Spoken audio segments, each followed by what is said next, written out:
Hey, fresh off the PAA tour stop in Muskogee, Oklahoma on the Arkansas River, ended up finishing 11th in that event. Started off very slow.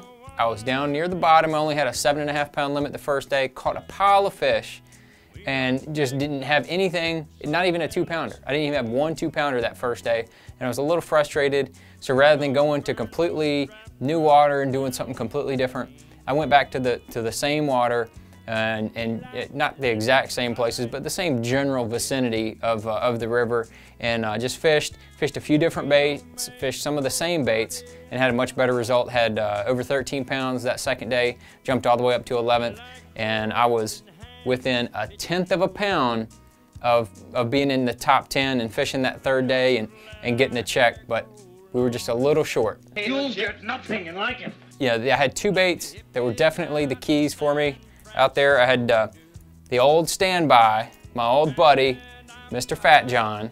This thing has just come through for me huge in the last 2 years. Anytime I need a fish, especially a good fish, the Fat John definitely has been doing the trick. This is the Nasty Shad. It's what I've been throwing quite a bit. The water's good and stained out there, so that Nasty Shad was working on them. And then I caught a good number, probably 3 of the 5 that I weighed that last day on the Spro Bronze Eye Frog.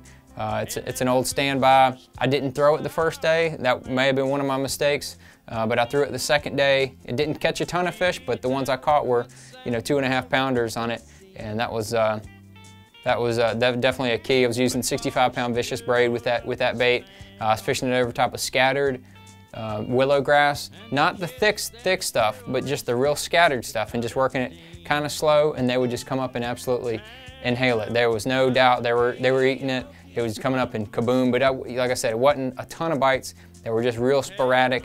You just had to kind of stick with it for a while and commit to throwing it, and ended up having good results on the Spro Frog and the Fat John. So those were my baits, and that tournament also helped me double qualify for the TTBC. That's the Toyota Texas Bass Classic down at Lake Conroe, coming up here in another week or so. So I'm looking forward to getting down there and fishing that event. It's over 100 grand for first place down there. So there's a lot of big fish to be had down there. A really unique format. Looking forward to it. You'll get a recap from that event. So we'll see you then.